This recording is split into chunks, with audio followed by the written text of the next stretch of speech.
Hello बच्चों, कैसे हो बच्चों। CA inter paper for cost and management accounting का इंस्टीट्यूट ने जो जैन 22 अटेम्प्ट के लिए जो आरटीपी इशू किया है, उस आरटीपी को हम यहाँ पे डिस्कस कर रहे हैं। इसके पहले मैंने इसके ऊपर ऑलरेडी 3 वीडियोस अपलोड किए हैं, जिसमें क्वेश्चन नंबर 1 to लेके क्वेश्चन नंबर 14 को हमने डिस्कस किया है। अगर आपने वो मिस आउट किए रहेंगे तो आप उन वीडियोज़ को चेक कर लेना, आपको उसके आंसर्स वहाँ पर डिटेल में मिल जाएंगे। लास्ट वीडियो इस आरटीपी के ऊपर का, जिसमें क्वेश्चन नंबर 15 से लेके बचे हुए क्वेश्चंस को हम यहाँ पे डिस्कस करेंगे। तो let's get started.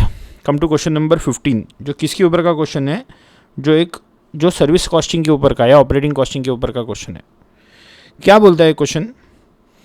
Roshan travels provides bus facility to the college for carrying its students from home to college and dropping them back to home. हमारी कोई बस फैसिलिटी, हम बस फैसिलिटी प्रोवाइड करते हैं किसी कॉलेज को, जो बेसिकली स्टूडेंट्स को हेल्प करता है home to college and dropping them back to home, ताकि बच्चा घर से कॉलेज जा सके और वापस कॉलेज से वापस घर पे वापस आ सके। इनकी कम्यूटेशन के लिए हम यहाँ पे बस फैसिलिटी प्रोवाइड करते हैं after study hours.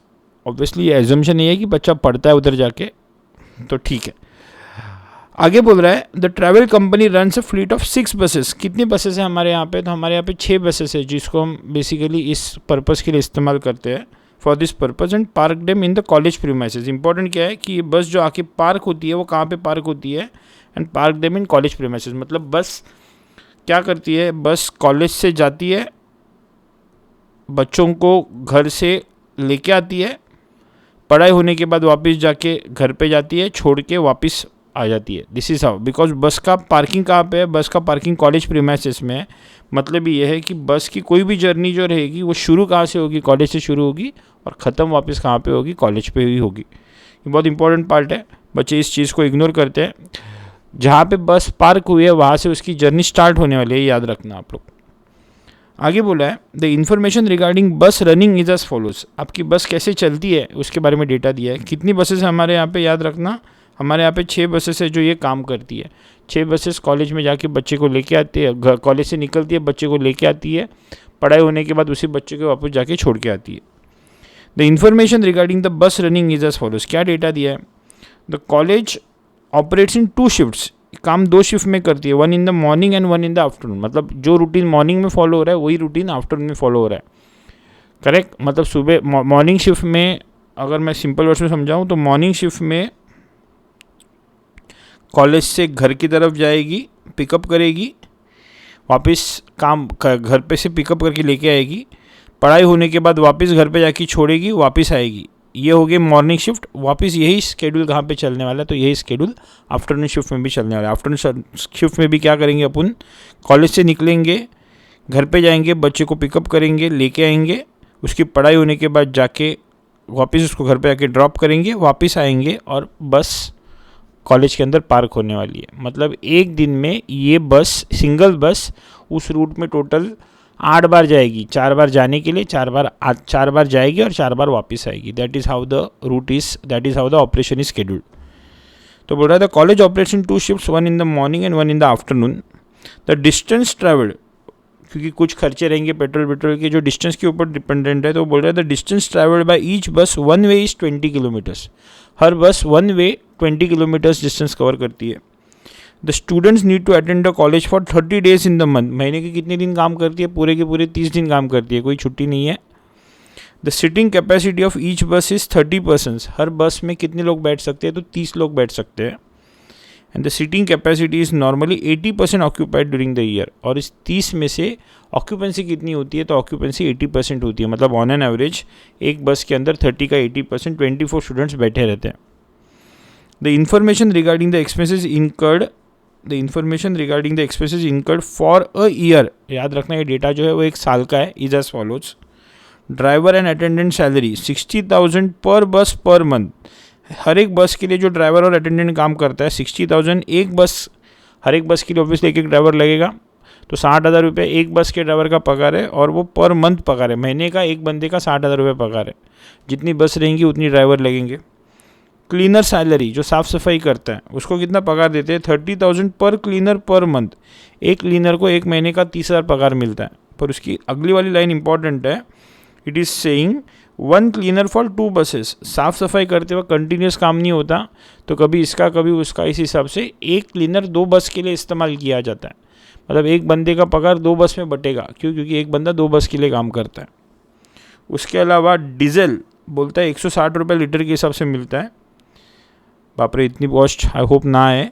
Average 8 kilometres पर लीटर, एक गाड़ी का माइलेज कितना है तो 1 लीटर में 8 किलोमीटर गाड़ी चलती है और 160 रुपये लीटर के हिसाब से अपन डीजल को खरीदते हैं। इंश्योरेंस चार्जेस कितने दिए? Per annum 2% of the purchase price, बस की प्राइस का 2% इंश्योरेंस पे करते हैं अपन। लाइसेंस फीस एंड टैक्सेस कितना है तो 10,160 रुपये पर bus per month. Licence kit का, फीस का और टैक्सेस का 10,160 रुपये एक बस का एक महीने का जाता है। पार्किंग चार्जेस जहाँ पे अपन खड़ी करते हैं उधर कितना पे करते हैं अपन? 36,000 पर मंथ पे करते हैं। Repairs and maintenance including engine oil and lubricants for every 5760 kilometres is 5712 rupees पर बस। एक बस का 5,760 किलोमीटर चलने पे 5,712 रुपये का रिपेयर्स और मेंटेनेंस का खर्चा होता है। उसके अलावा परचेस प्राइस, क्योंकि ऊपर डेटा दिया था परचेस प्राइस से जुड़ा हुआ, जहाँ पे हमने इंश्योरेंस की बात की थी तो वो डेटा दिया है। परचेस प्राइस ऑफ द बस कितना है तो 30 लाख है। Residual value of the each bus is, residual life of each bus is 8 years and scrap value at the end of the bus, end of the residual life is 6 lakh. तो ये आपको depreciation के लिए काम में आएगा। आगे बोल रहा है students coming from a distance of beyond 10 kilometres away from the school. देखो इसका टोटल रूट कितना किलोमीटर का है तो 20 किलोमीटर का रूट है, पॉइंट नंबर 2 में बोला था। तो बोल रहा है वो बच्चे जो 10 किलोमीटर के आगे वाली रूट से आते हैं are charge double the fare, उनसे डबल फेयर लिया जाता है। Charge double the fare then from the students coming from a distance of up to 10 kilometres away from the college. जो 10 किलोमीटर के अंदर से आता है उनसे जो पैसा लेते हैं, जो 10 किलोमीटर के बाद से आता है उससे डबल पैसा लेते हैं। मतलब 10 किलोमीटर के अंदर से जो आता है उससे अगर 100 रुपये लेते रहेंगे तो इनसे 200 रुपये लिया जाएगा। 50% of the students traveling in each trip are coming from a distance beyond 10 kilometers from the college। जितने बच्चे आते हैं उसमें से 50% बच्चे 10 किलोमीटर के आगे से आते हैं, मतलब ये बचा 50% विद इन 10 किलोमीटर्स रहते हैं, बचे 50% हेड ऑफ 10 किलोमीटर्स रहते हैं। इस हिसाब से डेटा दिया है। तो charges are based on average cost, obviously average out करके कैलकुलेट करना है। तो अभी सवाल पढ़ते हैं बराबर से। Prepare the statement showing expenses, आपको एक्सपेंसेस निकाल के दिखाना है of operating a single bus for a year. आपको एक बस का 1 साल का खर्चा निकाल के दिखाना है, एक बस का 1 साल का खर्चा निकालना है। तो आपकी सारी कैलकुलेशन भी उस हिसाब से होनी चाहिए। And calculate the average cost per student per month in respect of the 2 category of students, students coming from a distance of up to 10 kilometres from college and students coming from a distance beyond 10 kilometres from the college. तो ये दोनों आगे आ सकता है। पहला अपने को basic calculation करना है, एक बस का 1 साल का खर्चा कितना है। तो obviously we will calculate the cost of 1 bus for 1 year. तो वो मैं इधर कैलकुलेट करता हूँ, उसकी जो फिगर्स लगेंगी लिख लेंगे। कॉस्ट ऑफ 1 बस पर एनम, एक बस का 1 साल का खर्चा कितना है। क्वेश्चन स्टार्टिंग से देख रहे हैं अपन। Roshan travels provide bus facility to the college for carrying students from home to college and dropping them back to school after study hours. Starting bus लाने जाने के लिए इस्तेमाल कर रहे हैं। इंपॉर्टेंट क्या क्या है कि अपने पास कितनी बस है, अपने पास 6 बस है। याद रखना हमारा कैलकुलेशन सिर्फ एक बस के लिए ही करना है, पर पता होना चाहिए हमारे पास 6 बस है। डेटा क्या दिया है, the college operates 2 shifts, 1 in the morning and 1 in the afternoon. अभी हमने वो बात किया, मॉर्निंग शिफ्ट में सुबह जाएगी, बच्चे को जाएगी, खाली जाएगी, बच्चे को लेके आएगी, उसकी पढ़ाई होने के बाद मॉर्निंग शिफ्ट में उस बच्चे को छोड़ेगी, वापस कॉलेज में आएगी, उसको घर पे छोड़ के वापस कॉलेज में आएगी। जैसे मॉर्निंग शिफ्ट ख़त्म होती है सेम वही शेड्यूल इसका आफ्टरनून शिफ्ट में चलने वाला है। डिस्टेंस कितना है, 1 वे डिस्टेंस कितना है तो 20 किलोमीटर्स है। महीने की 30 दिन काम करती है। बस में 30 लोग बैठ सकते हैं, जिसका 80% मतलब 24 सीट्स भरी हुई होती है। तो अभी देखते हैं खर्चा हर एक बस का पूरे साल का खर्चा चाहिए। तो पहला ड्राइवर का पगार जिसकी बात हो रही थी 60,000 रुपया एक बस का ही है, पर वो पर मंथ है और हमको पूरे एक, याद रखना है 2 चीज़ें मैटर करती है अपने को कैलकुलेशन में, कितने बस का और कितने पीरियड का। तो हमको चाहिए एक बस का पर 1 साल का। ये एक बस का ही है पर ये पर मंथ है, तो इसको इंटू 12 करना पड़ेगा। तो ये आएगा 7,20,000 रुपया। Then comes cleaner salary. तो क्लीनर को बच्चों 30,000 रुपया मिलता है एक महीने का।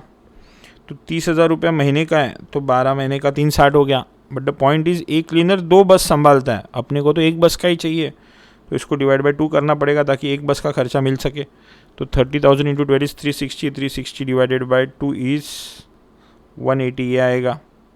डीजल का कैलकुलेशन आपके किलोमीटर पे डिपेंड करता है, तो मेरे को सबसे पहला निकालना पड़ेगा टोटल किलोमीटर्स पर बस पर एनम, क्योंकि मेरे को एक बस का 1 साल का चाहिए। तो बच्चों मेरा वन वे डिस्टेंस कितना बोलता है क्वेश्चन, 20 किलोमीटर। तो 20 किलोमीटर वन वे है। अभी हमने देखा दिन में कितनी चक्कर मार रहा है उस रास्ते पे, एक टोटल रिटर्न ट्रिप उसकी 4 हो रही है, सुबह 2 और शाम को 2, दोपहर को 2। करेक्ट और इनकरेक्ट? तो बेसिकली एक रिटर्न ट्रिप का उसका 40 किलोमीटर है, 20 जाने का 20 आने का, और ऐसी 4 ट्रिप्स मारता है वो दिन की, सुबह 2 और शाम की 2, दोपहर की 2। तो ये उसका टोटल एक दिन का हो गया, पर ये एक दिन का हो गया। ऐसे महीने के 30 दिन काम करता है, और अपन महीने की बात नहीं कर रहे, अपन साल की बात कर रहे हैं, तो साल में 12 महीने, तो इंटू 12 करेंगे तो अपने को उसका टोटल डिस्टेंस आएगा। तो it is 20 into 2 into 4 into 30 into 12, तो इट इज़ 57,600 किलोमीटर्स एक बस साल भर में चलेगी। करेक्ट और इनकरेक्ट? तो एक बार ये पता चल चुका, मैं रिपीट कर रहा हूँ, 20 किलोमीटर जाने का 20 किलोमीटर आने का, मतलब एक चक्कर का 40 किलोमीटर। सुबह 2 चक्कर मारता है वो, जाने के लिए एक बार लेके आने के लिए, एक घर पे छोड़ने के लिए। तो 42 ज़ा 80, और वही 2 चक्कर वापस दोपहर को मारेगा, तो 82 ज़ा 160। तो दिन का 160 किलोमीटर, ऐसे महीने की 30 दिन, साल के 12 महीने। डीजल का क्या बोल रहा है, 160 रुपया 160 रुपये लीटर, जिसमें 8 किलोमीटर चलती है। तो बच्चों हमारा किलोमीटर कितना आया था, 57,600। 160 रुपये में 8 किलोमीटर, मतलब 1 किलोमीटर का 20 रुपया हुआ। तो 57,600 के लिए कितना हो गया, 57,600 इंटू 20, इट इज़ 11,52,000 रुपीज़। तो हमारे एक बस के डीजल पे ही चले गए। उसके अलावा क्या दिया है, इंश्योरेंस कितना दिया है, 2% ऑफ परचेज प्राइस कितनी है, एक बस की, ईच बस की दी है, वो याद रख, वो भी पढ़ना बराबर से। 30 लाख रुपए का है, तो इंश्योरेंस चार्जेस कितना है, 2% साल का, तो 30 लाख का 2% आएगा 60,000। उसके अलावा लाइसेंस फीस कितना दिया है, 10,160 दिया है, पर बस ही है, और वो पर मंथ है, याद रखना पर मंथ है, अपने को 1 साल का चाहिए, तो इंटू 12 करेंगे, तो इट इज़ 120,920। पार्किंग चार्जेस के ऊपर वापस ध्यान देना, कितना है, 36,000 पर मंथ दिया है, तो 36,000 इंटू 12 करेंगे तो साल का आएगा।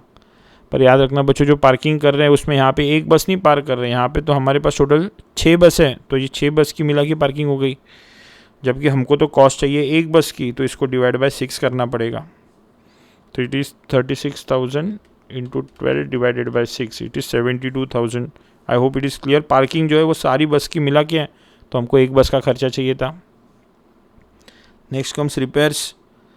5,760 किलोमीटर्स के लिए 5,712 रुपीज़ खर्च हो रहा है, जबकि हमारा 5,760 के लिए 5,712 है, जबकि हमारा 5,760 नहीं है, हमारा 5,760 है। तो ऑब्वियसली खर्चा भी जो रहेगा वो 5,712 रहेगा, 57,120 पर है ना। 5,760 के लिए 5,712, बट वी रैन 10 टाइम्स, और कॉस्ट विल ऑल्सो भी 10 टाइम्स। 10 टाइम्स क्यों, 57,600 divided by 5,760। Last comes depreciation. 30 lakh की बस है, 6 लाख की स्क्रैप वैल्यू है, और 8 साल का लाइफ है, तो ये 3 लाख रुपया हो गया साल का, एक बस का है पूरे साल का depreciation.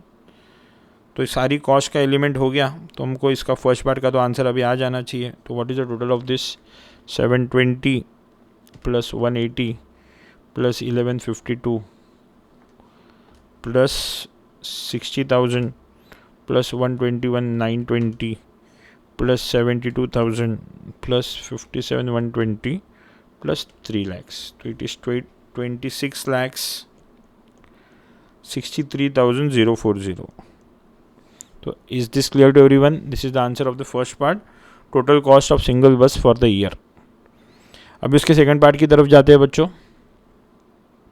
Calculate the average cost per student per month in respect of, वो 2 category, students coming beyond distance with in the distance of 10 kilometre, students coming beyond 10 kilometres. पर उसको चाहिए average cost per student per month.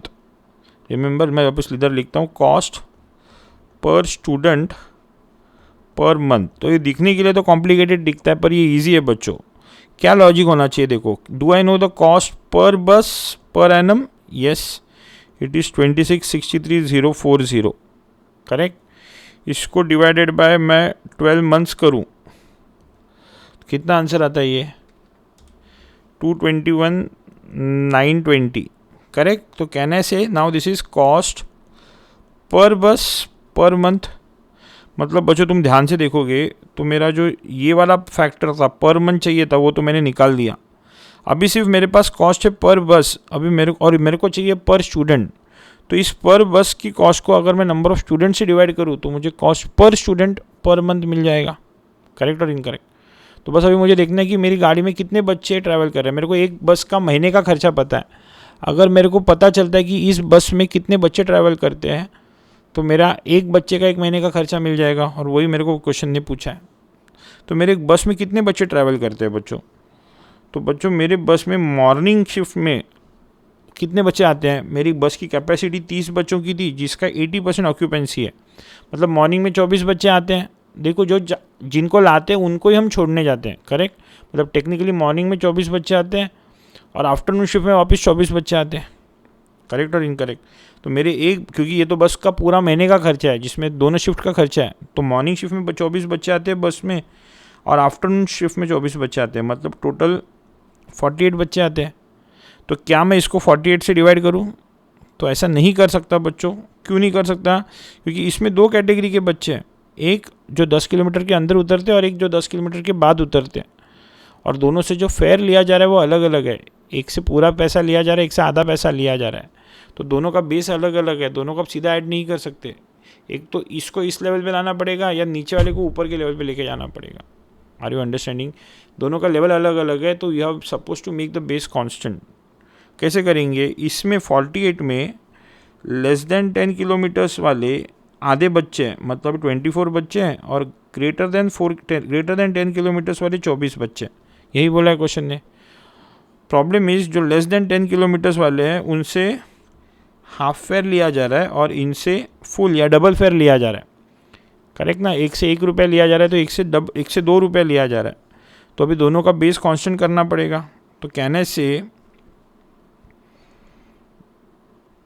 Half fair in terms of full fair कैसे calculate कर सकते हैं? बच्चों याद रखना, ये 24 बच्चे ऐसे हैं जिनसे आधा पैसा लिया जा रहा है, जबकि ये 24 बच्चे वो है जिनसे पूरा पैसा लिया जा रहा है। तो पहले इनके ऊपर फोकस करो। क्या मैं बोलूँ? 24 बच्चे जिनसे हाफ फेयर लिया जा रहा है, 24 बच्चों से आधा भाड़ा लेना इज़ एज गुड एज 12 बच्चों से पूरा भाड़ा लेना, करेक्ट और इनकरेक्ट? तो कहना है 24 half fare is equal to how many full fare? तो 12 फुल फेयर। तो ये जो 24 हाफ फेयर लिखे हैं इसके बदले में मैं बोल रहा हूँ 12 फुल फेयर है, प्लस ये 24 फुल फेयर तो वैसे के वैसे ही रहने वाले हैं। तो कहने से प्लस ओरिजिनल 24 फुल फेयर। तो बच्चों टोटल भले 48 बच्चे हैं जिसमें से 24 तो वैसे ही फुल फेयर है, पर बच्चों जो 24 हाफ फेयर है वो इक्विवेलेंट टर्म्स में 12 फुल फेयर के समान है। 24 बच्चों से आधा भाड़ा लेना इज एज गुड एज 12 बच्चों से पूरा भाड़ा लेना। तो 24 हाफ फेयर को इक्विवेलेंट टर्म्स में कन्वर्ट किया तो 12 फुल फेयर, और ओरिजिनल 12 फुल फेयर तो वैसे के वैसे ही है। तो टोटल फुल फेयर के टर्म्स में बात करूँ तो मेरे पास 36 फुल फेयर वाले स्टूडेंट्स हैं जो डबल भाड़ा पे कर रहे हैं, करेक्ट और इनकरेक्ट? तो मैं अभी बोल सकता हूँ डबल फेयर या फुल फेयर स्टूडेंट्स कितने हैं? तो इट इज़ 36। तो डबल फेयर कितना होगा बच्चे से? डबल फेयर या फुल फेयर पर स्टूडेंट पर मंथ, एक बच्चे का महीने का कितना भाड़ा होगा? 221,920 डिवाइडेड बाय 36 विच इज़ 6164.44। इतना मैं फुल फेयर वाले से पैसा लेगा मैं महीने का। तो ऑब्वियसली बच्चों हाफ फेयर वाले से कितना लेगा? तो इसका आधा लेगा मैं। तो half fare will be 6164.44 divided by 2 which is equal to 3082 rupees. तो जो बच्चा 4 किलोमीटर के अंदर उतरता है उससे महीने का 3082 चार्ज करूँगा, और वो बच्चा जो 10 किलोमीटर के बाद उतरता है उससे 6164 चार्ज करूँगा। आई रिपीट, 24 हाफ फेयर थे, 24 सुबह आ रहे थे, 24 दोपहर को आ रहे थे, टोटल 48 आ रहे थे, पर जिसमें से 48 में से 24 10 किलोमीटर के अंदर उतर रहे थे, 24 10 किलोमीटर के बाद उतर रहे थे। तो 24 जो 10 किलोमीटर के बाद उतर रहे थे उसका कोई टेंशन नहीं है, पर 24 जो 10 किलोमीटर के अंदर उतर रहे थे वो आधा भाड़ा दे रहे थे। तो 24 लोगों से आधा भाड़ा लेना इज़ एज गुड एज 12 बच्चों से पूरा भाड़ा लेना। तो वो 12 प्लस ओरिजिनल वाले 24, टोटल 36 बच्चे, 36 स्टूडेंट्स ऐसे हैं जो पूरा भाड़ा पे कर रहे हैं। तो इसके लिए मैंने उसको 36 से डिवाइड किया। I hope the question is clear to everyone. तो चलो फिर अगले वाले क्वेश्चन की तरफ बढ़ते हैं। स्टैंडर्ड कॉस्टिंग का क्वेश्चन है। क्या बोलता है, Banku manufacturing limited is engage in production of item named ABC। ABC उसका फिनिश प्रोडक्ट है, ये प्रोड्यूस कर रहा है। It produces ABC in the batch of 100 kgs। बनाते वक्त 100 किलो की बैचेस में बनाता है। बैच कॉस्टिंग मोड है, बैच प्रोसेसिंग मोड है, जहाँ पे एक बार 100 किलोस का प्रोडक्शन करता है वो। Standard material input for 100 kgs of ABC R S below. 100 kilo finish product बनाने के लिए स्टैंडर्ड के हिसाब से उसको कितना डालना चाहिए था। ए की ये this is quantity and this is rate पर केजी। ए का 50, बी का 30 और सी का 30, तो 50 + 30 + 30 टोटल 110 किलो मटेरियल डालने पे 100 किलो आउटपुट आना चाहिए था। ए को कौन से रेट पे ख़रीदना चाहिए था, ए को 110 पे, बी को 320 पे और सी को 460 पे। This was the standards which were set at the beginning of the year. During the month of April actual production was 50,000 kgs। हमने एक्चुअल में 50,000 किलो फिनिश प्रोडक्ट बनाया of ABC for which the actual quantity of material used for batch and the prices paid thereof are as under। उसके लिए actual में कितना इस्तेमाल किया पर बैच। एक 100 किलो की बैच के लिए ए का 60 किलो, बी का 25 और सी का 20, 60 + 25 + 20 विच इज़ 105 kgs। 110 जहाँ पे डालना चाहिए था 105 kgs ही हमने डाला, पर वो कैसा डाला, ए का 60 kgs डाला, बी का 25 डाला, सी का 20 डाला, और उनके कौन से रेट पे ख़रीदा गया वो भी रेट दिए 115, 330 and 405। You are required to calculate the following variances based on the given information for the month of April for Banku manufacturing. और वो मटेरियल के 5 वेरिएंसेस है। तो वो बच्चों इतना मुश्किल क्वेश्चन नहीं है, ईजी क्वेश्चन है। 50, 30 एंड 30, 110 kgs डालना चाहिए था हमको 100 kgs आउटपुट के लिए, पर हमने डाला 105। But remember this is for how many kgs, this is for 100 kgs। पर standard costing compare standard cost with actual cost, standard cost actual cost with standard cost for actual production. और आपका actual production कितना है, तो 50,000 है। तो 50,000 kgs के output के लिए कितना स्टैंडर्ड था और कितना एक्चुअल है वो दो लिख लेते हैं, और फिर हम फिर कैलकुलेट ही करना है। तो ऐसे this is standard for 50,000 kgs of finish goods. 50,000 kilo finish good बनाने के लिए कितना डालना चाहिए था, standard quantity, standard price and standard cost. क्या दिख रहा है बच्चों, स्टैंडर्ड के हिसाब से 100 किलो के आउटपुट के लिए आपको 110 किलो डालना चाहिए था। तो आपको 50,000 का अगर आउटपुट मिला है आपको, तो उसके लिए आपको कितना डालना चाहिए था, 50,000 का 110%, मतलब your total material should have been 50,000 का 110% which should have been 55,000 kgs।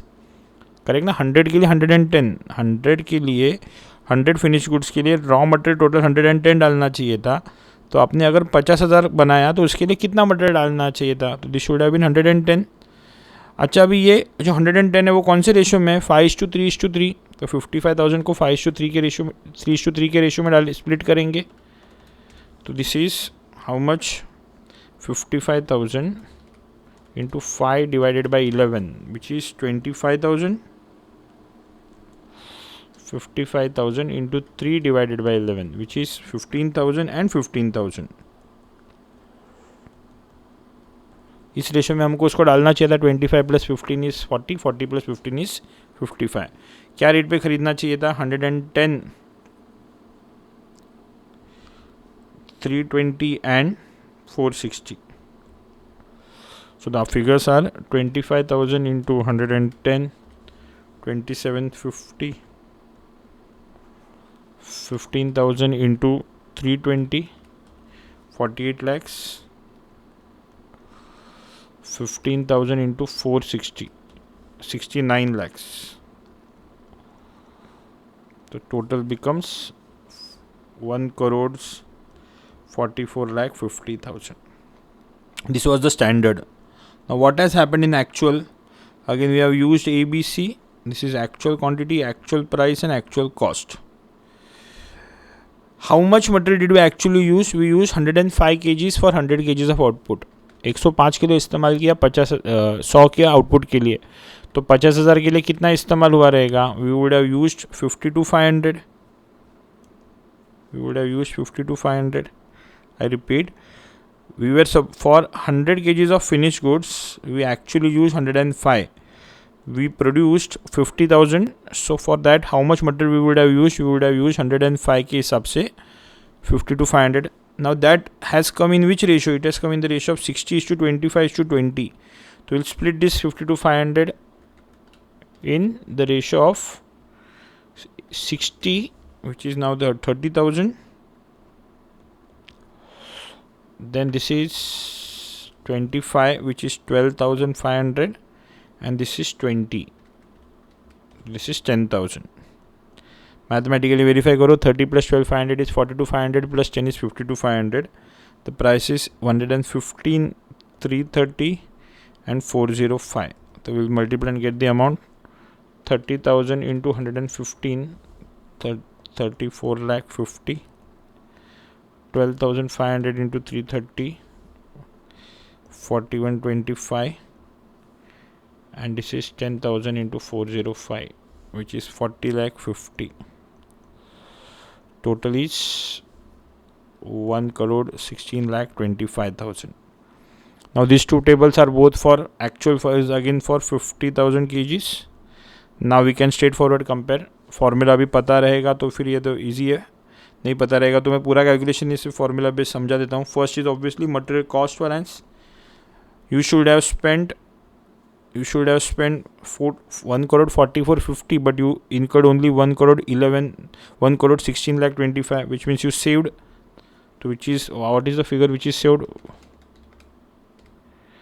This is 28 lakh 25,000, which is obviously favorable because your actual cost is less than the standard cost.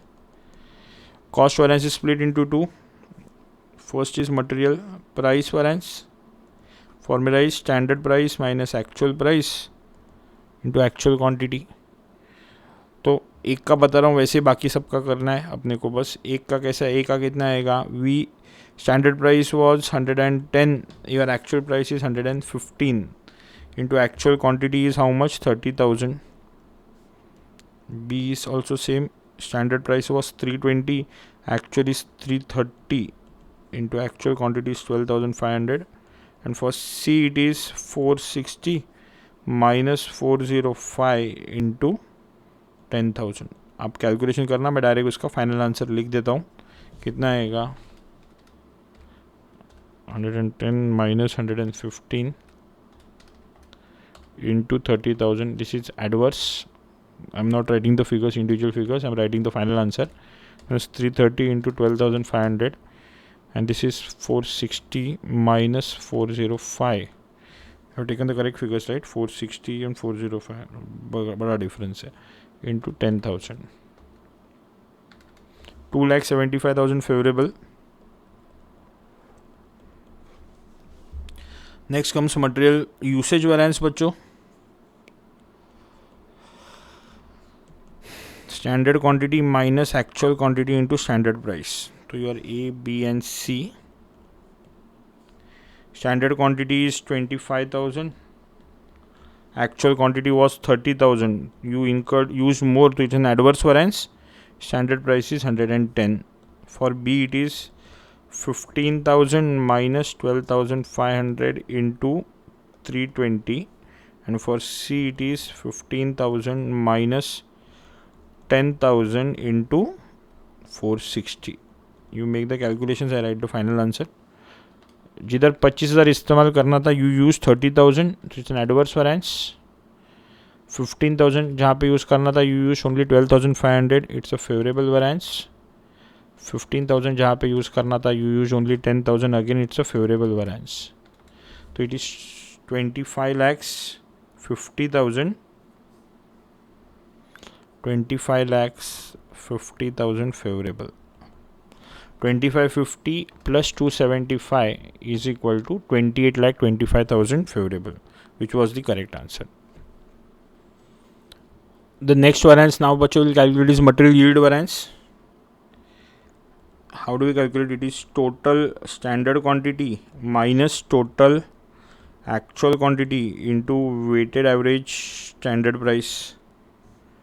Your total standard quantity was 55,000. Your total actual quantity was 52. Total standard quantity was 55,000, whereas your total actual quantity is 52,500. And if I ask you what is my weighted average standard price, you what will do? You'll say 14,45,000 divided by 55,000. So what is this figure? 1 crore 44 lakh 1 crore 44 lakh 50,000 divided by 55,000. It is 262.72. But you, instead of 55,000, you used only 52,500. So you saved 2,500 units, and the weighted average standard price is 262.72. So what is the ultimate savings? It is in again decimal point 656,818. Less quantity, which means it's favorable. कई पे ये लोग round of करके ले लेते हैं, but this is the pinpoint answer or precise answer. Now which is the last variance? It is your material mix variance, which is the part of usage variance. I will calculate it over here. How do we calculate material mix variance?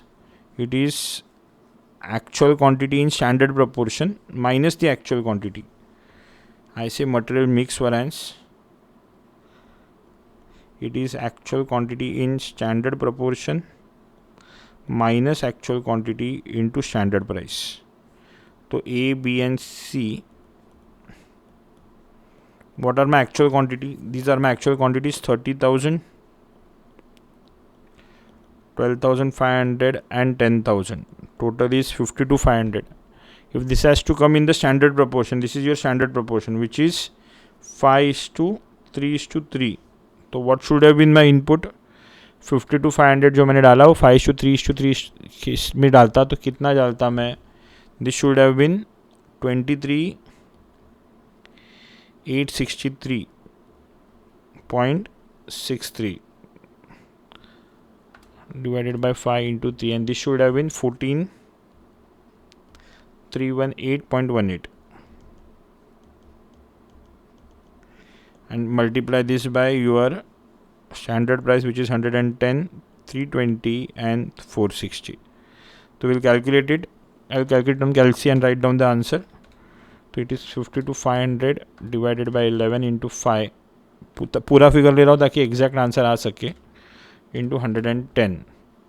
वैसे ही 55,000 into 3 by 11. 55,000 नहीं, 52,500 into 52,500 into 3 by 11, correct, minus 12,500 into 320. Again the same 52,500 into 3 by 11 minus 10,000 into 460. So it is 189,318. This is 189,318,3181, which is favorable. So now finally if I look at it, this is also favorable, 18,93,181, and this is also favorable. If you add, I should get this figure. Let me do this. Plus 656,818. तो it is 25,50,000. Rounding off का difference की वजह से ₹1 का difference आ रहा है. कई पे आपको देखेंगे ये लोग राउंड ऑफ करके लेते हैं फिगर्स ताकि पॉइंट में आंसर ना दिखे, but this is the pin point answer. Correct. Your usage variance, mix variance और यील्ड वेरिएंस दोनों का मिला के टोटल जो है वो आपके यूसेज वेरिएंस से मैच होना चाहिए, और यूसेज और प्राइस दोनों का मिला के जो टोटल है वो आपके कॉस्ट वेरिएंस के साथ मैच होना चाहिए. तो I hope the question is clear to everyone.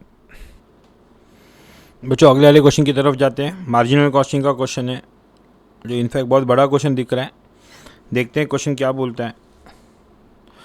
बच्चों ये कंसेप्ट जो है ना, ये क्वेश्चन देख के समझ में आ रहा है, ये रेलेवेंट कॉस्टिंग के ऊपर का क्वेश्चन है. रेलेवेंट कॉस्टिंग का क्वेश्चन मतलब भी आपको समझ में आना चाहिए कि सारे क्वेश्चन के अंदर कुछ ही चीज़ें जो होती है वो काम की होती है.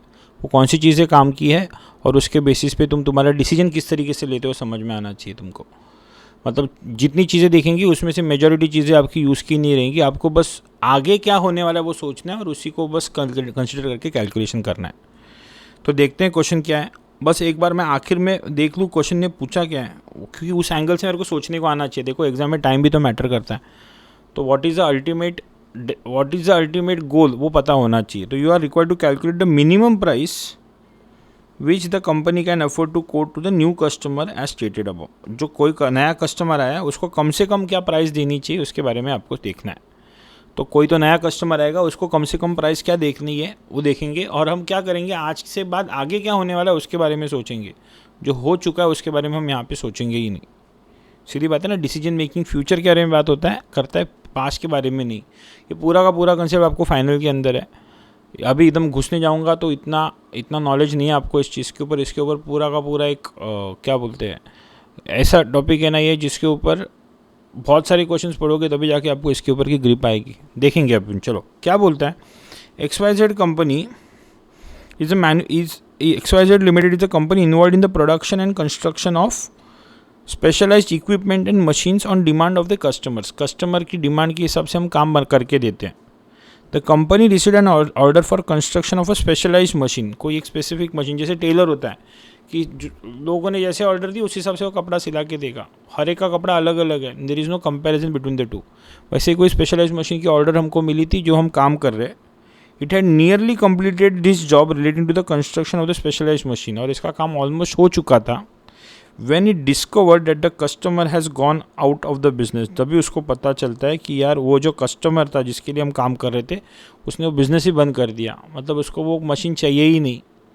तो अभी तो वो मशीन मेरे सिर पे बैठी, क्योंकि मैंने बना दिया, उसके ऊपर खर्चा किया, और अभी वो तो ख़रीदने के लिए आने वाला है नहीं। ऐसे समय पे फिर मुझे क्या करना पड़ेगा, जो मिलेगा उसको जितना हो सके उतने जल्दी उसको बेचने की कोशिश करनी चाहिए। जो भूतकाल में कर दिया उसके ऊपर खर्चा वो गया, आगे क्या मैं कर सकता हूँ इस मशीन के बारे में, इसके बारे में सोचना चाहिए। तो बोल रहा है at this stage the position of the job was as under. क्या पोजीशन थी, ओरिजिनल कॉस्ट एस्टीमेट सोचा था हमने इस मशीन के लिए 20 से 50। आप ऐसे क्वेश्चन में बस सोचो आज के पहले क्या हुआ है वो पता करो, और आज से बाद आगे क्या होगा वो देखो। जो पास्ट में हो चुका है वो इररिलेवेंट है, वो मैटर ही नहीं करता। जो फ्यूचर में होने वाला है वही रेलेवेंट है। आगे जो तुम कर सकते हो वही रेलेवेंट है तुम्हारे लिए। करेक्ट। तो क्या दिया है, ओरिजिनल कॉस्ट एस्टीमेट इज 20 से 50। ये पास्ट की फिगर, ये तो सोची हुई फिगर है, तो हकीकत में कभी हुई ही नहीं है। ये आगे के डिसीजन के लिए मैटर ही नहीं करेगी कोई भी। Cost incurred so far, cost incurred so far मतलब ये पैसा भी ऑलरेडी खर्च हुआ है कि होना बाकी है, तो ये ऑलरेडी हो चुका है। तुम आगे कुछ भी करो इस मशीन के साथ, क्या ये पैसे तुमको वापस मिल सकते हैं क्या, तो नहीं मिल सकते। तो ये भी आगे की सोच के लिए ये फिगर भी मैटर नहीं करती। ये तो ऊपर वाली तो चलो एस्टिमेशन ही थी, वो तो एक्चुअल में कुछ खर्चा था ही नहीं। पर नेक्स्ट बोल रहा है cost to be incurred. Cost to be incurred मतलब ये आगे का खर्चा है, अगर हम मशीन का काम करेंगे तो ये रेलेवेंट हुआ क्या इररिलेवेंट हुआ, तो ये बच्चों रेलेवेंट हुआ। तो मतलब अगर मेरे को कोई इस क्वेश्चन की रेलेवेंट कॉस्ट पूछता है तो मैं उसकी फिगर्स इधर लिखते जाता हूँ। रेलेवेंट कॉस्ट के अंदर क्या मैं बोलूँ, कॉस्ट टू बी इनकर 370 तभी इनकर करूँगा अगर मैं इस मशीन का काम पूरा करूँगा। अगर मैं मशीन का काम पूरा ही नहीं करता तो मेरे को ये खर्च करने की ज़रूरत ही नहीं है, तो ये रेलेवेंट हो गए। Progress payment received from the original customer, ये पैसा भी मिल चुका है, आगे कुछ भी करो ये तो मिला हुआ तुम्हारे पास ही रहने वाला है, तो ये भी मैटर करता नहीं है। आगे बोल रहा है after searches a new customer for the machine, after searches a new customer for the machine has been found, he is interested to take the machine. कोई नया बंदा मिल रहा है जो ये मशीन खरीदने को तैयार है, करेक्ट, तो उसको देना है, तो मेरे को आगे आके इस मशीन को पूरा करना पड़ेगा, प्लस कुछ और खर्चे करने पड़ेंगे। तो वो कितने खर्चे होंगे उतना तो मेरे को उससे मिलता रहेगा, तो मैं इस काम को ले लूँगा, वरना मैं नहीं ले लूँगा। तो बोल रहा है he is interested to take the machine if certain modifications are carried out. पर वो बोल रहा है मेरे को मेरे हिसाब से चाहिए, थोड़ी मॉडिफिकेशन करके दे दो। तो मॉडिफिकेशन का खर्चा भी मेरे को करना पड़ेगा अगर इस बंदे का ऑर्डर लेता हूँ तो कितना खर्चा हो रहा है वो देखेंगे। The new customer wanted the machine in its original condition but without its AI device. बोल रहा है जैसे है बनाए वैसे ही चाहिए, पर उसमें एक AI डिवाइस जो तूने डाला है उसकी मेरे को ज़रूरत नहीं है। तो हम अगर ये ऑर्डर लेंगे तो वो AI डिवाइस भी निकाल सकते हैं, करेक्ट। ये ऑर्डर के ऊपर डिपेंड जो करती है वो रिलेवेंट है, वरना वो इररिलेवेंट है।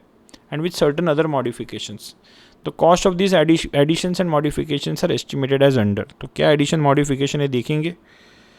बोलते हैं मटेरियल की कॉस्ट 1,05,000 रुपये लगेगी, देखेंगे उसके बारे में। नीचे एडजस्टमेंट्स भी है कुछ। डायरेक्ट वेजेस डिपार्टमेंट X में 35 मैन डेज काम होगा, डिपार्टमेंट Y में 55 मैन डेज काम होगा। वेरिएबल ओवरहेड्स कितने हैं, तो 30% ऑफ डायरेक्ट वेजेस इन इस डिपार्टमेंट है और डिलीवरी कॉस्ट 15,500 है। इनसे जुड़े हुए एडजस्टमेंट देखते जाएंगे और ऊपर लिखते जाएंगे। Fixed overheads are absorbed at 50% of direct wages in इस डिपार्टमेंट। सबको समझ में आना चाहिए बच्चों, फिक्स्ड ओवरहेड जो हो रहे हैं वो बांटे गए हैं, एब्जॉर्ब किए गए हैं। क्या फिक्स्ड ओवरहेड तुम्हारे प्रोडक्शन के ऊपर, प्रोडक्शन मतलब मेरा कोई जगह का भाड़ा है, मैं काम करूँ नहीं करूँ, कम करूँ ज़्यादा करूँ, फिक्स्ड ओवरहेड तो उतना ही आने वाला है। तो तुम किसी भी तरीके से एब्जॉर्ब करो। क्या इस ऑर्डर की वजह से एक्स्ट्रा कोई फिक्स्ड ओवरहेड आने वाला है क्या, तो नहीं आने वाला है। तो मतलब ये भी इररिलेवेंट हो गया। यहाँ पर मटेरियल लग सकता है, वेजेस लग सकते हैं, वेरिएबल ओवरहेड लग सकते हैं, डिलीवरी कॉस्ट आने वाली है। तो ये सारी चीज़ें मैटर करती है, जिसमें से एक एक करके एडजस्टमेंट देखते हैं, जो बाकी रहेगा वो देख लेंगे। The following additional information is available. पहला एडजस्टमेंट किसके बारे में बोल रहा था, डायरेक्ट मटेरियल के बारे में बात कर रहा है, मतलब इसको देख रहे हैं अपन। The direct material required for modification are in stock, ये तो हमने ऑलरेडी खरीद लिया था। तो ये जो 1,05,000 रुपये है, ये तब खरीदा था तभी की कॉस्ट है, आज का तो खर्चा करना नहीं है मेरे को। ये तो काम करूँ नहीं करूँ, 1,5 तो मैं दे चुका हूँ, तो ये वैसे भी इररिलेवेंट हो जाते हैं। करेक्ट, क्योंकि खरीदना होता तो रेलेवेंट होता, ये तो मैंने ऑलरेडी खरीद लिया है। And if not use for modification they will be use in another machine in place of the machine that will now cost 150। मतलब बोल रहा है अगर ये मटेरियल तुम इस मॉडिफिकेशन के लिए इस्तेमाल नहीं करोगे तो कई और इस्तेमाल किए जा सकते थे, पर अगर तुमने इसको अगर इधर इस्तेमाल कर लिया तो उस काम के लिए नया मटेरियल खरीदना पड़ेगा, जिसके लिए कंपनी को 1.5 लाख रुपए खर्च करना पड़ेगा। इसका मतलब क्या मैं बोलूँ कि अगर मैं ये ऑर्डर एक्सेप्ट करूँ इस बंदे की, मॉडिफिकेशन वाले बंदे की, तो ये मटेरियल को यहाँ इस्तेमाल करना पड़ेगा, जिसके वजह से कंपनी को 1.5 लाख रुपए का नया खर्चा करना पड़ेगा किसी और काम के लिए। तो ये जॉब एक्सेप्ट करने की वजह से मेरे को 1.5 लाख रुपए का खर्चा है, मतलब ये 1.5 लाख रुपए मटेरियल का मेरे लिए रेलेवेंट हो जाता है। करेक्ट, ये काम नहीं होता तो ये 1.5 लाख रुपए खर्चा नहीं होता, इसके लिए 1.5 लाख रुपए रेलेवेंट है। बोलो क्लियर है सबको। वैसे अभी बोल रहा है डिपार्टमेंट एक्स, सेकेंड एडजस्टमेंट की बात कर रहा है। Department X is working normally and hence any engagement of labour will have to be paid, मतलब ये देना है तो ये रेलेवेंट है। दे चुके होते, ऑलरेडी कमिट कर चुके होते तो ये इररिलेवेंट होता। Will have to be paid direct wage rate at ₹1000 per man day, दिन के 1000 रुपये का उनको पगार देना पड़ेगा अगर ये काम लेते हैं तो। और ये बंदा कितना दिन काम करेंगे, 35 दिन काम करेंगे। तो डिपार्टमेंट एक्स का 35 × 100 35,000 रुपीज़ का इनका वेजेस देना पड़ेगा अपने को। Is the question clear to everyone. 35,000 rupees के वेजेस तब आएंगे अगर मैं ये काम पूरा करूँगा तो।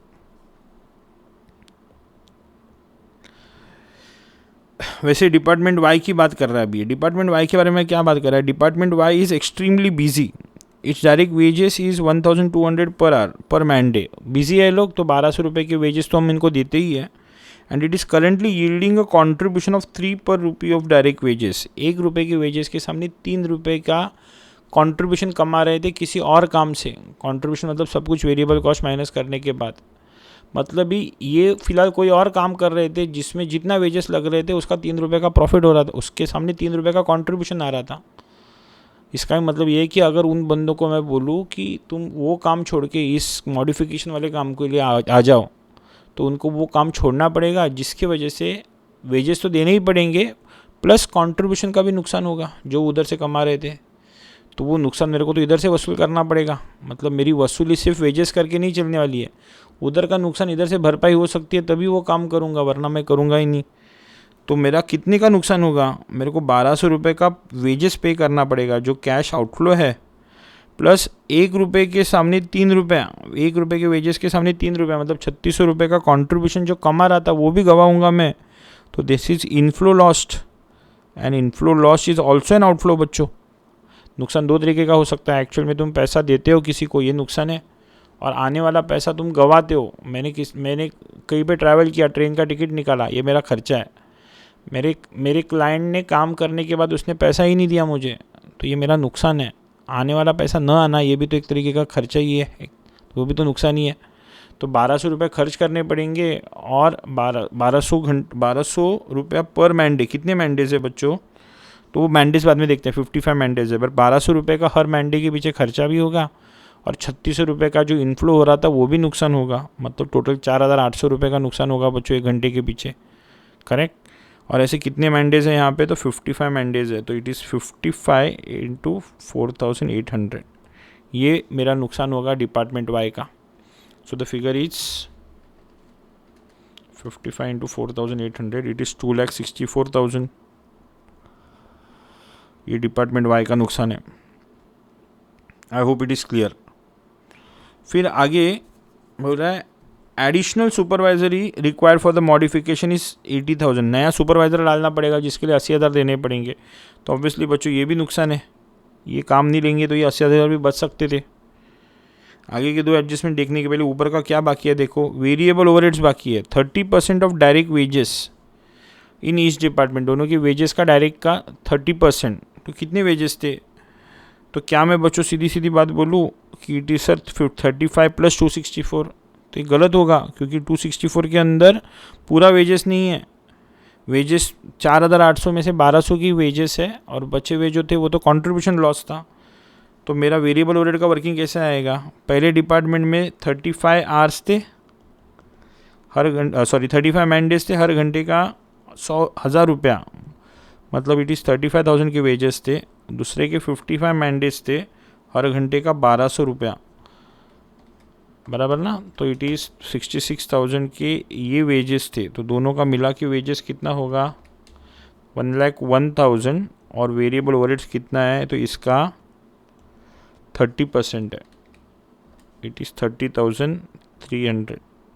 इतना वेरिएबल ओवरहेड का खर्चा होगा। वेरिएबल है इसके लिए ये रेलेवेंट है, बराबर ना। फिक्स तो वैसे भी होने वाला था, वेरिएबल प्रोडक्शन की वजह से आने वाला है, तो इसके लिए वो भी वसूल करने हमको।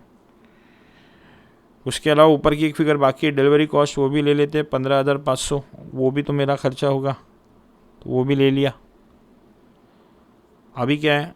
लास्ट के दो एडजस्टमेंट है। बोल रहा है कॉस्ट ऑफ एआई के बारे में पहले बात हो रही थी बच्चों। बोल रहा है उसको चाहिए पर उसको एआई नहीं चाहिए। मतलब क्या मैं बोलूँ कि अगर मैं ये काम लेता हूँ तो मैं एआई डिवाइस इधर से निकाल सकता हूँ और उसको मैं कहीं और डाल सकता हूँ या उसको बेच सकता हूँ, तो मेरे पैसे बचेंगे। तो ये नुकसान नहीं है बच्चों, ये फ़ायदा है। और ऊपर की सारी ये जो सारी फिगर्स लिखी है हमने, ये हमने नुकसान की फिगर लिखी है। तो इसको क्या करना पड़ेगा? अगर कुछ फ़ायदा हो रहा है तो इसमें से माइनस करना पड़ेगा। कितना फ़ायदा होगा देखते हैं। The cost of AI device that the new customer does not require is 135 का एआई डिवाइस उसमें डाला गया था जो हमने ऑलरेडी ख़रीद लिया था, और हमने देखा है कि जो हो चुकी है चीज़ें वो इरेलेवेंट है। If it is taken out it can be use in another job at a place in a different mechanism. उसको हम इधर से निकालेंगे तो कहीं और इस्तेमाल कर सकते हैं, तो अच्छी बात है ना। तो इसका मतलब दूसरे काम के लिए इसको इस्तेमाल कर सकते हैं, तो दूसरे काम के लिए नया खरीदने की ज़रूरत नहीं है, तो मेरे पैसे बचेंगे। कितने पैसे बचेंगे? तो later mechanism has to be otherwise you bought at 1,05,000। 1,05,000 में ख़रीदने वाले थे, तो अभी वो ख़रीदने की ज़रूरत नहीं है। मतलब मेरे 1,05,000 बचा सकता हूँ मैं अगर मैं ये काम लेता हूँ तो। पर आगे क्या बोलता है? The dismantling and removal of the control mechanism will take 5 man days in department X. पर पूरे के पूरे 1,00,000 बचने वाले नहीं है, क्योंकि अगर इधर से निकाल के उधर डालना है तो इधर से निकालने के लिए मेरे को कुछ खर्चा करना पड़ेगा। कितना खर्चा करना पड़ेगा? तो 5 दिन बेसिकली 5 मैंडेज कौन काम करता है? डिपार्टमेंट एक्स में काम होता है, और डिपार्टमेंट एक्स का हमको ऊपर ही पता है कि एक मैंडे के पीछे 1,000 रुपये का अपना खर्चा है।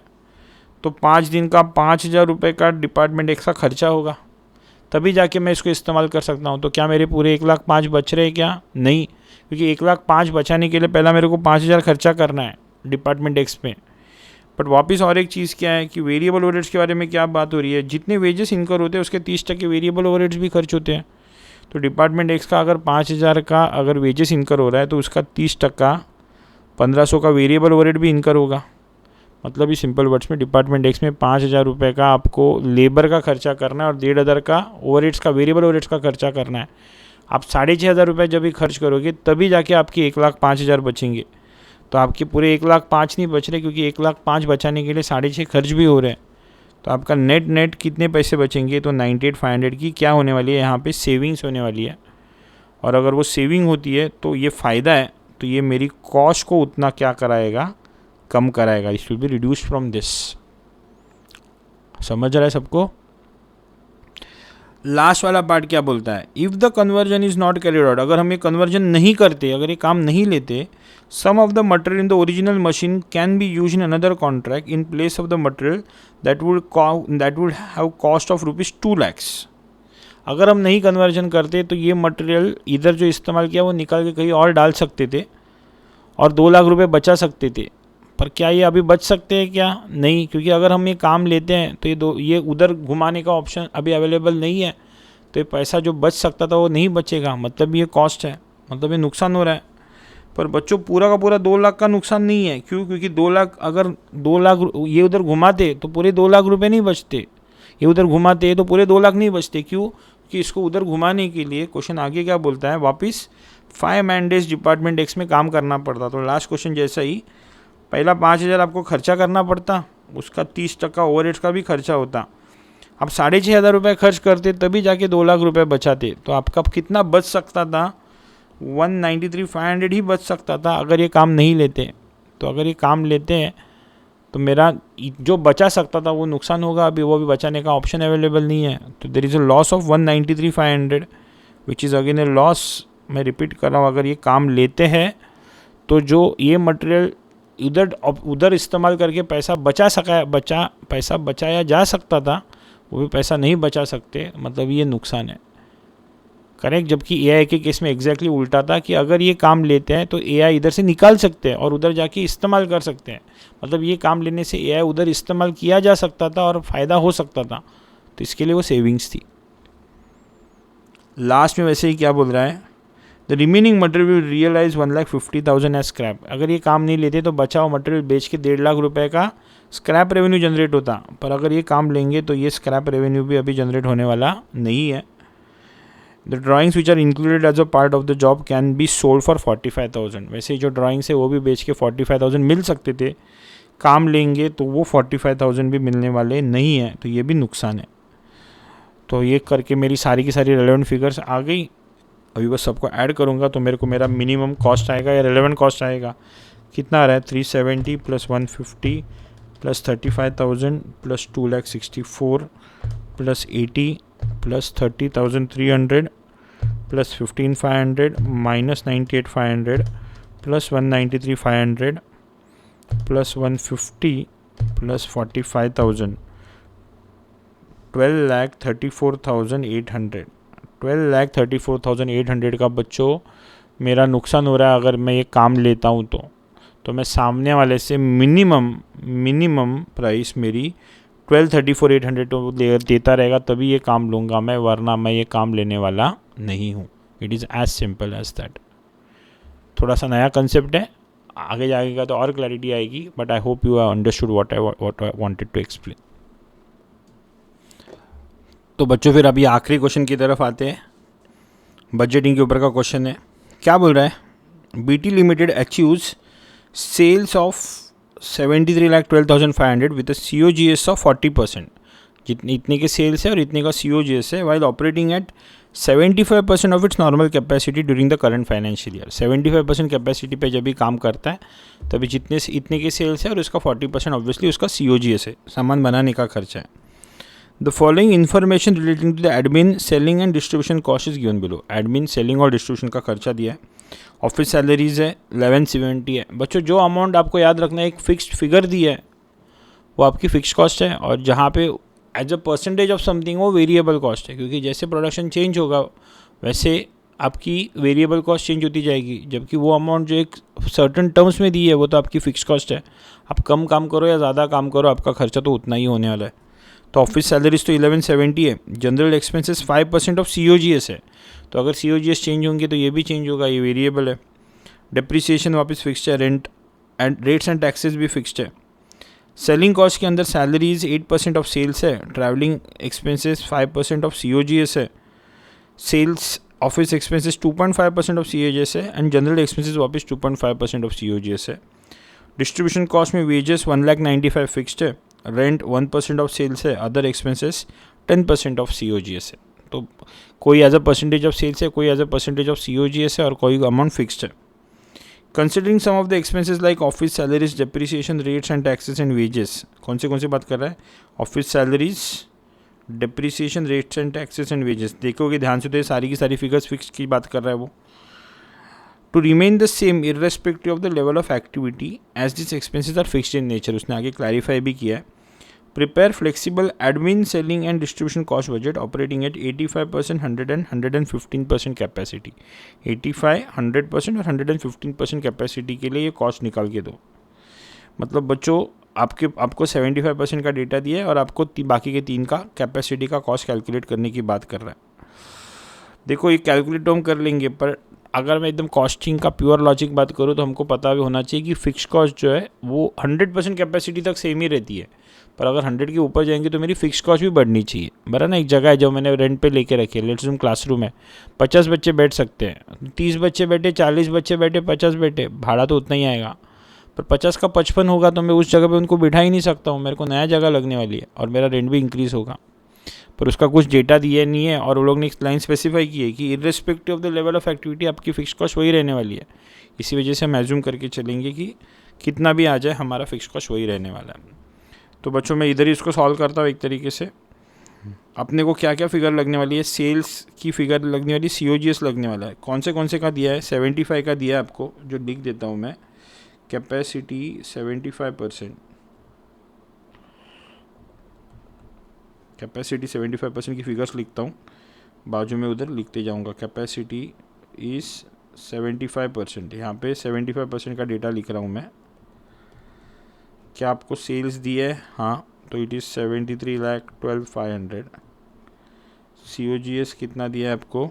40%, तो 73,12,500 का 0.4, 29,25,000। ये थोड़ा ऊपर ले लेता मैं तो एक जगह पे लिख लेता, चलो ठीक है, 29,25,000। और अभी इनकी फिगर्स लिखता हूँ। पहले कौन सी कॉस्ट है? एडमिन कॉस्ट है। एडमिन कॉस्ट में सैलरीज है जो फिक्स्ड है, कितनी है वो? 1170। जनरल एक्सपेंसेस 5% ऑफ COGS मेरे को पता है, इट इज़ 2925 है, उसका 5%, इट इज़ 146। मैं इसके लिए लिख रहा हूँ 75 का, क्योंकि फिर वो कंपैरिजन करते हो कि ईजी जाए। Depreciation is 97,500. Rates is 1,13,750. These are admin expenses. से चाहिए तो आप उसकी टोटल लिख सकते हो, आप निकाल सकते हो। सेलिंग कॉस्ट में पहला सैलरीज दिया है, 8% ऑफ सेल्स। सेल्स कितना है उसका? 73,12,250, 73,12,500, उसका 8%, 5,85,000। Travelling expenses is 5% of COGS कितना है अपना? 2925, उसका 5%, विच इज़ 146,250।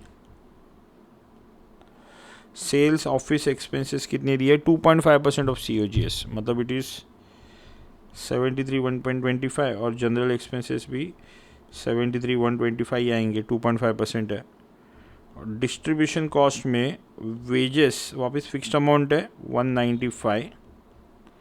रेंट कितना दिया है? 1% ऑफ सेल्स इज 73,12,500, तो इट इज़ 73,125। और अदर एक्सपेंसेस 10% ऑफ COGS का 10%, मतलब 2,92,500। तो सबको टोटल देंगे तो आपको 75% की फिगर आएंगी। उसके बेसिस पे लिख लेता हूँ मैं, चाहिए तो एडमिन एक्सपेंसेस से लेके टोटल देना है 1170 plus 146,250 plus 97,500 plus 113,750 plus 585 plus 146,250 plus 73,125 plus 73,125 plus 195 plus 73,125 plus 292,500, तो इट इज़ 29,65,625। उसके बेसिस पे उसको चाहिए 85, 100 और 110% कैपेसिटी का, तो मैं इधर लिखता हूँ 85%, 100% और 110%। तो कैसे निकालेंगे? सेल्स इज 73,12,500, जब भी 75 के लिए था, तो 85 के लिए कितना आएगा? 87,500। 100 के लिए कितना आएगा? 97,50। और 110 के लिए कितना आएगा? 1,07,25,000। COGS हर बार उसका 40% है, तो दिस इज 4290, करेक्ट। ये आएगा 39 lakhs और ये आएगा 33,15,000। और ऐसा करके अब एक एक फिगर डालेंगे। तो पहले जो था वो तो सैलरीज था, वो तो फिक्स था, वो तो हर जगह पे सेम ही रहेगा 1170।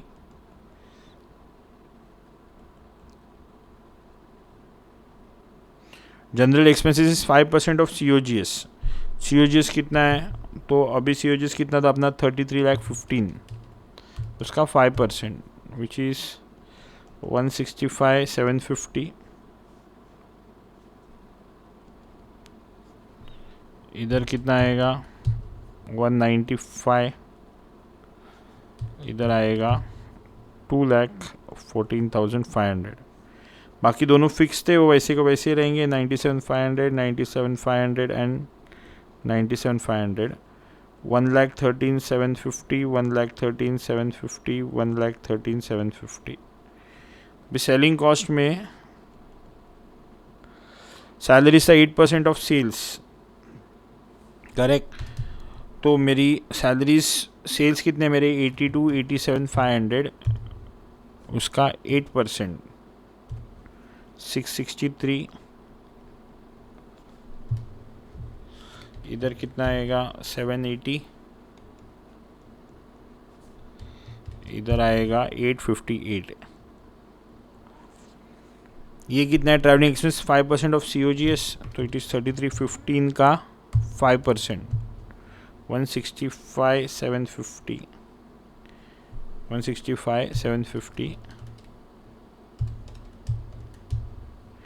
ये आएगा 195 और ये आएगा 214,500।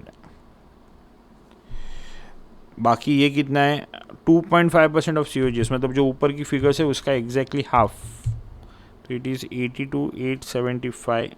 दोनों जगह पे वही आएंगे, करेक्ट। 195 का हाफ विच इज़ 97,500 और इधर आएगा 107,250। And last comes distribution cost, जिसमें वेजेस तो फिक्स थे, वापस 195, वो तो तीनों जगह पे सेम आएगा। क्रक्स वही है, फिक्स कॉस्ट ओवरऑल बेसिस पे सेम रहेगी, वेरिएबल कॉस्ट को आपको चेंज करना है। रेंट इज़ 1% ऑफ सेल्स, तो it is 82,875, this is 97,500 and this is 107,250। And last is other expenses which is 10% of COGS, तो ऊपर COGS की फिगर लिखी है 33,15,000, उसका 10% 331,500, 390 एंड 425,000। बस आपको आगे में क्या करना है, इन सबका टोटल लेना है और आपको इसके आंसर्स मिल जाएंगे। तो ये बजटरी कंट्रोल का ऐसे क्वेश्चंस होते हैं, थोड़े लेंदी होते हैं पर वो इजी होते हैं। थोड़ा स्पीडीली आप करोगे तभी जाके आपको फ़ायदा है, वरना इसमें समय बर्बाद हो सकता है। तो I hope the question is clear, you can take the total at your home. Last वाला पार्ट बेसिक थियोरी क्वेश्चंस है, यू कैन अंडरस्टैंड मॉड्यूल, उसके इसके अंदर उसके सॉल्यूशंस भी दिए हुए हैं। Practical questions is where the explanation is required. तो बच्चों यहाँ पे मैं ये सीरीज़ को क्लोज कर रहा हूँ। मैं RTP जो था आपका Jan 22 एटम का, उसको मैंने 1-1 घंटे के 4 वीडियो में आपको रिकॉर्ड करके दिया है, ताकि आप उसको आपके अवेलेबल टाइम के हिसाब से आप धीरे धीरे करके देख सकते हो और आप उसको समझ सकते हो। आई होप कि आपको एक्सप्लेनेशन बहुत अच्छी तरीके से समझ में आया रहेगा। तो बच्चों इस सीरीज़ को मैं इधर ही रोक रहा हूँ। मैं ओवर द पीरियड में CA inter ICW CMA inter CMA final के लिए कॉस्टिंग के और फाइनेंशियल मैनेजमेंट के लेक्चर्स गूगल ड्राइव मोड पे और पेन ड्राइव मोड में बच्चों के लिए लेके आ रहा हूँ मैं। तो आपको अगर मेरा टीचिंग पसंद आ रहा है तो आप मुझे आगे, और आपको आगे लेक्चर्स अगर देखने हैं या आपकी फ्रेंड्स में से किसी को अगर लेने हैं तो आप उनको ये नंबर, मेरा नीचे दिया हुआ नंबर आप सजेस्ट कर सकते हो। अच्छे से पढ़ाई करना बच्चों, ऑल द बेस्ट।